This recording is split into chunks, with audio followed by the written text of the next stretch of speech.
Boa tarde a todos. No Evangelho segundo o Espiritismo, no capítulo 28, existe uma coletânea de preces que todos nós que conhecemos o Espiritismo há algum tempo e que temos o conhecimento através do Evangelho segundo o Espiritismo, deveríamos conhecer mais profundamente. No item 30, Kardec começa o prefácio de uma das orações, dizendo assim: quando sofremos uma aflição, se procurarmos a sua causa, encontraremos sempre a nossa própria imprudência, a nossa imprevidência ou alguma ação anterior. Nesses casos, como se vê, temos de atribuí-la a nós mesmos.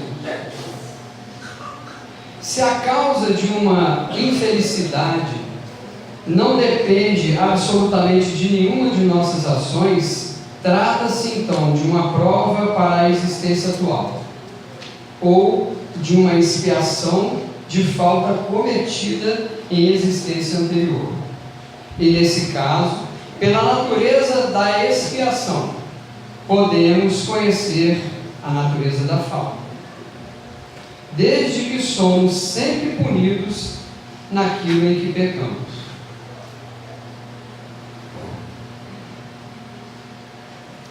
Deve ser por isso que muita gente não lê o Evangelho segundo o Espiritismo e as obras de Allan Kardec, porque ele não assopra, ele morde, mesmo quem está em aflição, mesmo quem está passando por dificuldades. Ainda assim, ele diz duras palavras. E aí o que a gente faz? Procura uma história mais agradável de se escutar. Porque nós, infelizmente, temos o hábito de colocar a culpa no outro, principalmente da nossa infelicidade.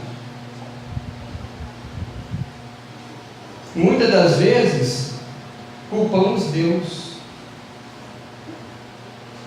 perguntando e mesmo afirmando o que Deus fez para que isso me acontecesse.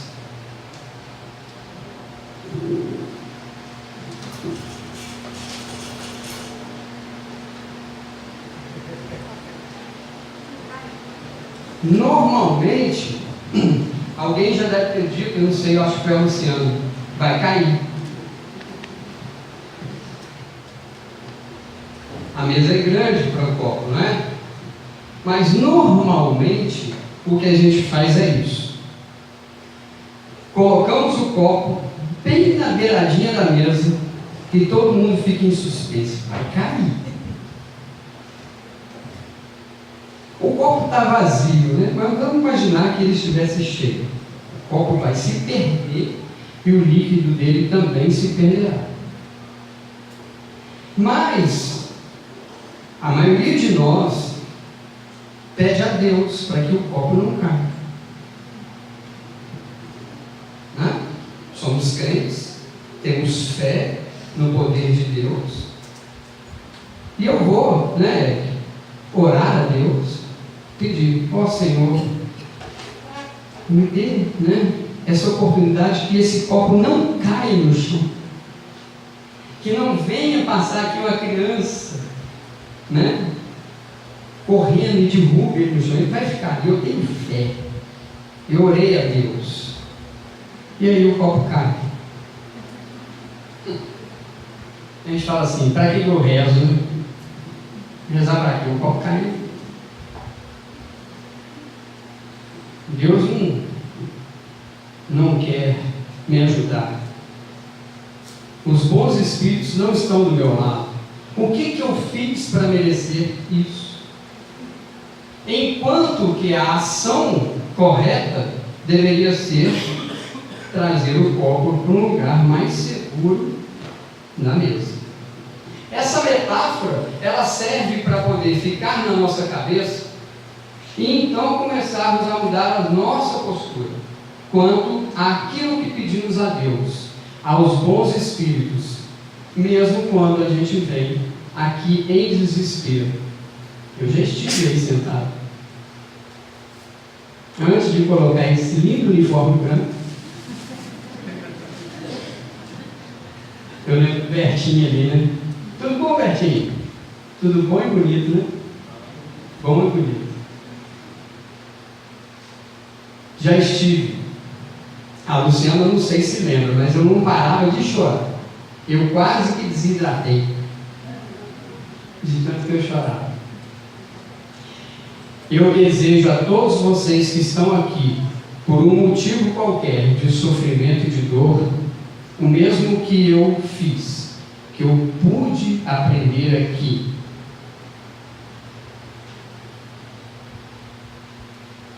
A mesma coisa, que foi compreender que tudo aquilo que eu passo como dor e sofrimento é por causa da minha preguiça, é por causa da minha indolência, é por acreditar que outras pessoas devem mudar e não eu.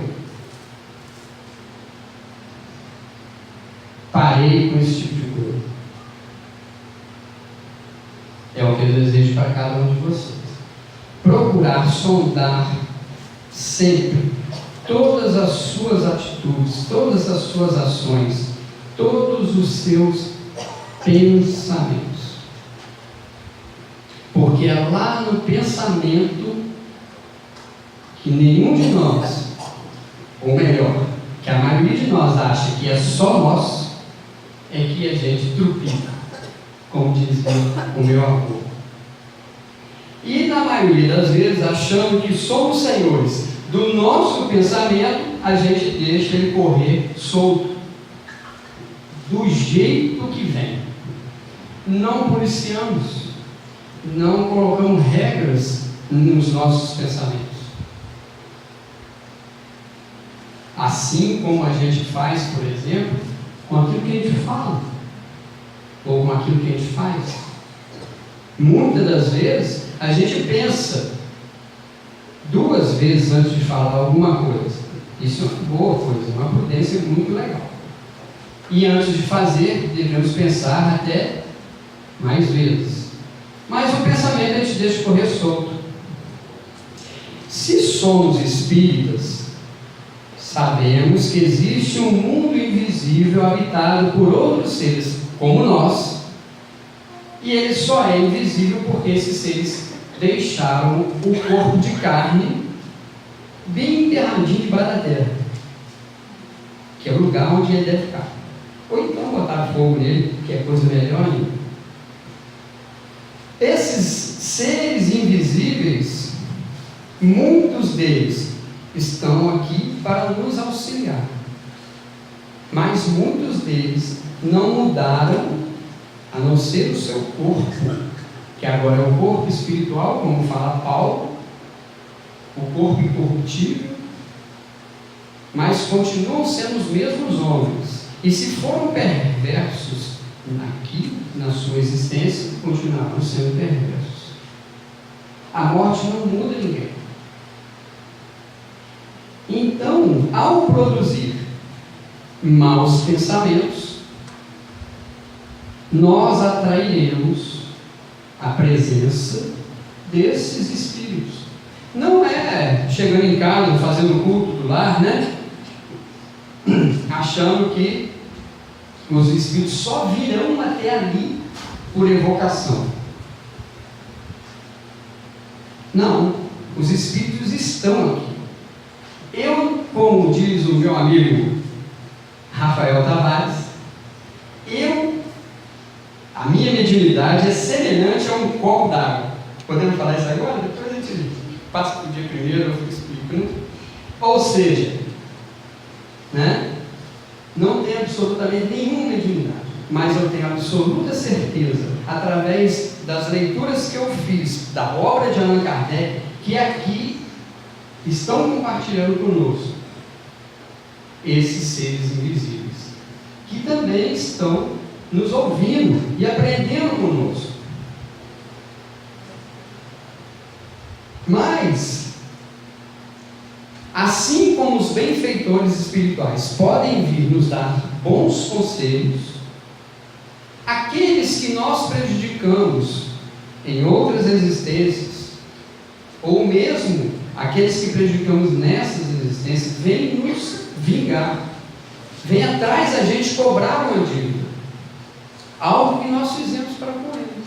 E qual é a melhor forma de afastar essa má influência? Porque, como eles são espíritos imperfeitos como nós, vão nos dar maus conselhos. É muito lógico.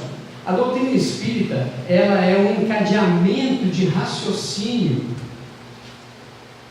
de lógica e de bom senso. Bons espíritos dão bons conselhos, maus espíritos dão maus conselhos. É só a gente tirar por nós mesmos. O tamanho da nossa sabedoria, ela pode ser medida pelos nossos pensamentos. A vigilância que Jesus recomenda é essa: vigiai e orai, vigiai os pensamentos. Jesus fala a respeito dos pensamentos. O homem que pensa estar com outra mulher já cometeu adultério. Está lá nas bem-aventuranças, no Sermão da Montanha. O homem que xinga o outro está no mesmo padrão daquele que mata. Outro dia, conversando com alguns garotos, falei com eles sobre um texto da Revista Espírita que chama Fotografia do Pensamento. E disse para eles que, veja bem, isso não é suposição, isso são fatos, estudo sério. É disso que a gente procura dentro da doutrina espírita, o estudo sério. Então isso não é fantasia. Eu não estou falando de gnomo, eu estou falando de uma coisa real. A fotografia do pensamento está lá na Revista Espírita. Kardec diz que o homem que pensa em matar o outro cria uma fotografia do pensamento, como se fosse uma pintura. E o médium que pode ver, vidente, vê essa fotografia e, como não deve ser uma cena muito agradável, se espanta. Mas o homem tem o seu livre arbítrio. Ele pensa e pode, um segundo depois, se arrepender. Mas a fotografia está lá. E muitas das vezes, se ele mantiver nesse pensamento outros espíritos querendo que ele caia em erro, pode fomentar tudo isso dentro dele, animando, dando maus conselhos, criando situações, colocando, como dizia minha avó, carinhola na cabeça dele. Tanto é que minha avó também falava: diga com quem tu andas e eu direi quem tu és. É assim? Nós espíritas precisamos modificar um pouco esse ditado: diga o que pensa e eu vou te dizer quem anda contigo. Se nós vemos aqui no centro espírita, seja no Jean, seja em qualquer outra casa, em busca de tratamento, a gente não pode só esperar dos bons espíritos bons resultados para o nosso tratamento. Nós temos que nos esforçar. Nós temos que combater os maus pensamentos. Nós temos que mudar esse ambiente, essa atmosfera. Uma vez aqui, a gente já conversou sobre isso. Quando você chega em casa da viagem, a casa toda fechada, porta, janela, o que é a primeira coisa que você faz? 15 dias fora de casa. Primeiro, vai no banheiro. Você bebeu água durante a viagem. Segundo, você vai a toda a janela para mudar aquela atmosfera que está ali. A gente não faz isso com os nossos pensamentos. Nós temos que fazer isso diariamente, constantemente, a cada minuto, até isso tornar um hábito. Até tornar um hábito. E ir mudando gradativamente os maus pensamentos, porque Ele vai te dar a sua carteira de identidade no mundo invisível, são os seus pensamentos. Guardar ódio, guardar rancor, pensar, em atos fúteis, tudo isso faz com que a gente acabe dando um tiro no próprio pé. E aí, apesar de todos os esforços que os bons espíritos farão para melhorar o seu estado de coisas, a sua infelicidade, tudo o que eles fizerem vai por água abaixo, porque você não está fazendo a sua parte. Não existe um ditado: ajuda-te que o céu te ajudará. Essas coisas que nós encontramos na doutrina espírita, ou melhor, no cristianismo, à luz da doutrina espírita, não são para ficar só ali na nossa estante.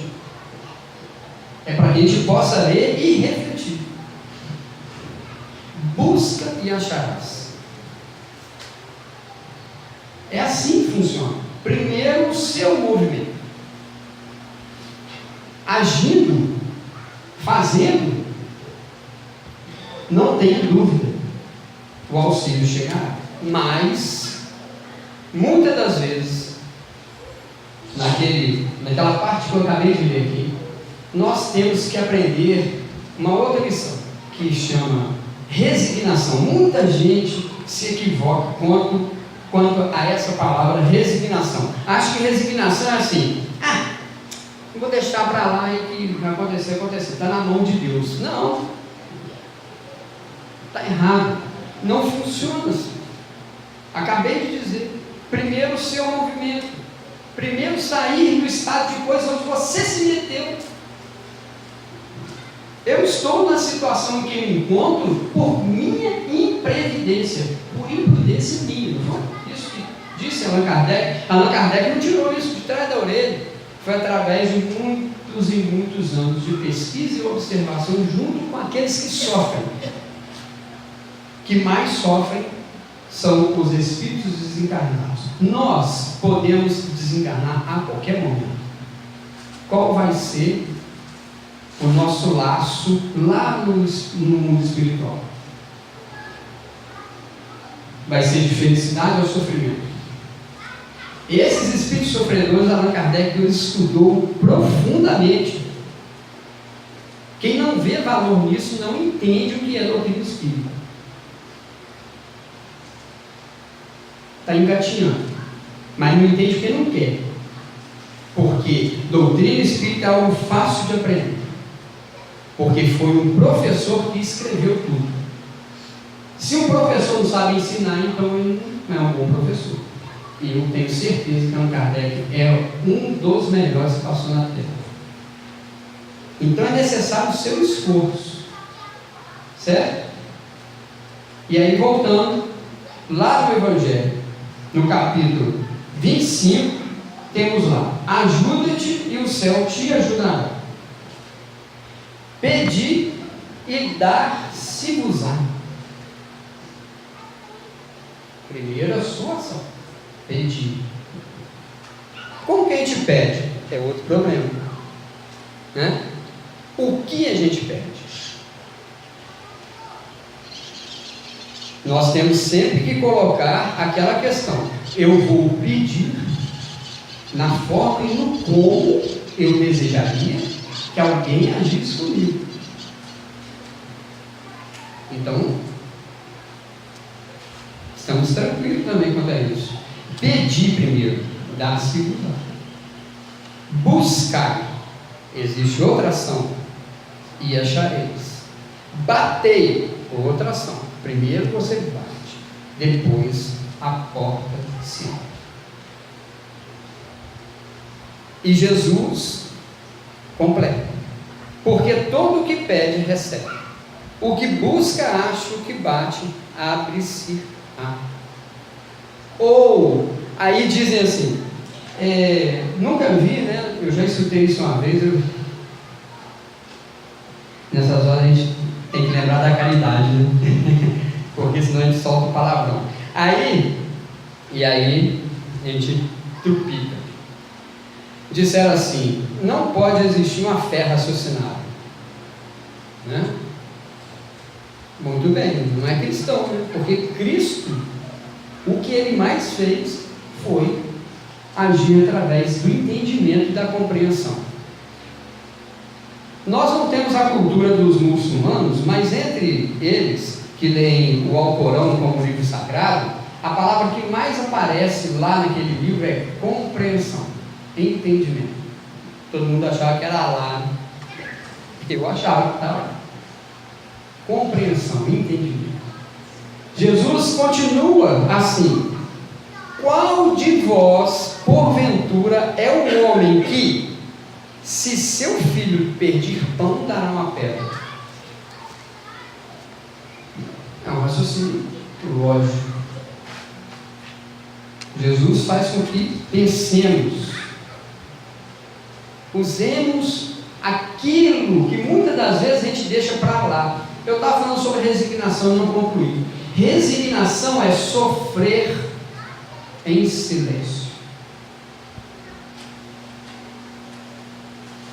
Não se fazer de coitadinho. Resignação é isso. Não é aquilo que a gente acha que é não deixar para lá, não. Resignação é sofrer em silêncio. Sofrer em silêncio quer dizer depositar toda a fé que nós temos em Deus e agir, partir para a ação, modificar aquilo que nos tem feito sofrer. A partir de quê? A partir dos nossos pensamentos. São eles a nossa pedra de tropeço no caminho para a nossa evolução.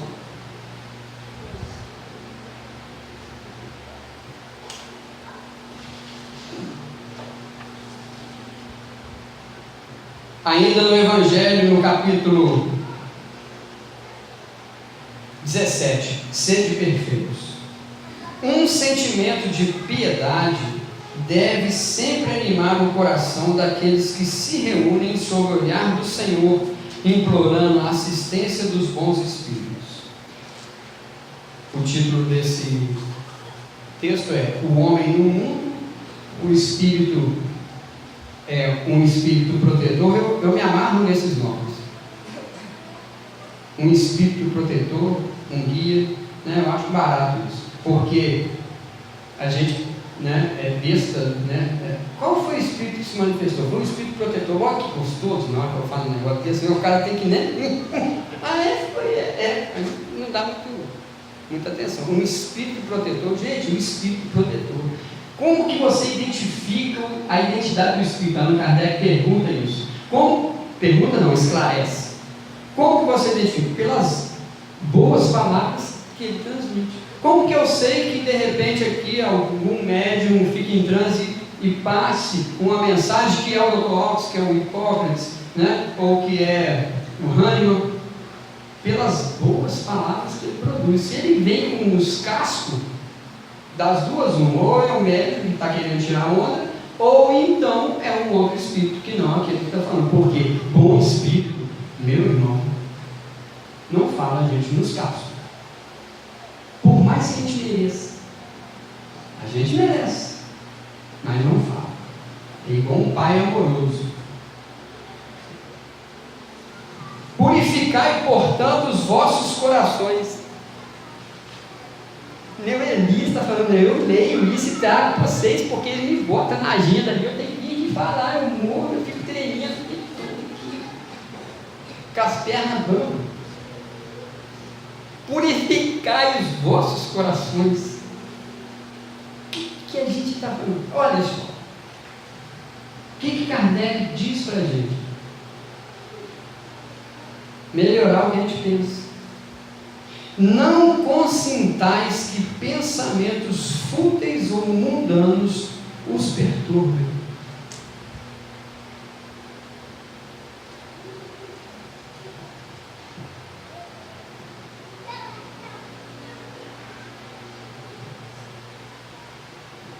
Né? Não permitam que pensamentos ruins habitem dentro da sua cabeça. Tudo vai melhorar a partir daí, os benfeitores espirituais que estão ao seu lado. Porque veja bem, a gente acha que os benfeitores espirituais só chegam pertinho da gente, o nosso espírito protetor, o nosso anjo guardião, né? Eles têm uma missão que é ficar do seu lado, deve ser um saco. Já imagina um cara que fica comigo 24 horas, minha mulher não aguenta. Eu não aguento. Mas a missão do cara fica ali, que eu sou chato, Juju. Né? Né, Ju? Quando a gente pega lá nos bate-papos da sexta lá, faz isso, faz aquilo, começa a chutar, não é assim? Joga o carrinho no meio dos bancos, faz o espetáculo, depois arrepende. Depois arrepende. Mas não basta arrepender, a gente tem que fazer o que é correto fazer. Então, os espíritos muitas das vezes estão ao nosso lado, junto daqueles mais ingratos. Nós temos 2 filhos, eu e a minha linda esposíssima, maravilhosa, uma grafinha, casada há 25 anos com ela. Temos 2 moleques desse tamanho, né? Toda hora eu tenho vontade de bater neles, mas não posso. Meu pai não me bateu, meu pai nunca me bateu, apesar de eu merecer. Mereceu muito. Ele nunca me bateu, sempre conversou, sempre dialogou. Mas temos 2 filhos, eu tenho vontade de bater neles de vez em quando. O mais novo é um sujeito ingrato, mas dele, e tem estampado meio dos peitos dele, ingratidão. Ele faz questão de ser ingrato. Pego muitas das vezes a Fátima lá chorando. O que foi? Passei lá, bem cozinhei, fiz tudo, arrumei, e aquele traco lá está falando aqui comigo. Primeira coisa, deve ser a primeira oportunidade na existência da alma dele que ele encontrou um lar que ama, que lhe dá amor. Já pensaram nisso? Que pode ser a nossa primeira vez em contato com pessoas que nos amam verdadeiramente? Mas, mesmo ingrato, ele tem um anjo guardião que fica do ladinho dele, dando bons conselhos para ele. Ele às vezes se arrepende, vai lá, corre para a mãe dele e lasca um abraço nela. Daí a pouco ele volta, sujeito ingrato que a dentista que ele visita lá de vez em quando ama ele. Mas não é possível que o Daniel, ela está ali atrás. Pode conferir com ela. O Daniel é uma pessoa tão bacaninha. Eu falei assim: leva para você, senhor. Leva para você, eu pago, você leva, ó. Mas o que eu quero dizer com essa brincadeira toda é: sempre temos um anjo guardião do nosso lado. E temos Deus acima de tudo. Toda obra espírita vem para que a gente possa aprender e a modificar as nossas ações. Então, se a gente não fizer o esforço necessário, dificilmente a gente vai sair da situação de infelicidade que a gente se encontra. Se a gente não sair, mesmo fazendo todos os esforços, Elias, resignação. Sofre em silêncio, por quê? certamente é necessário. Porque Deus, assim como nós, quando um filho pede pão, não dá pedra. Pedir, bater, agir antes de mais nada. Deus vai lhe acudir, vai lhe ajudar. Quero que todos fiquem em paz. Que assim seja.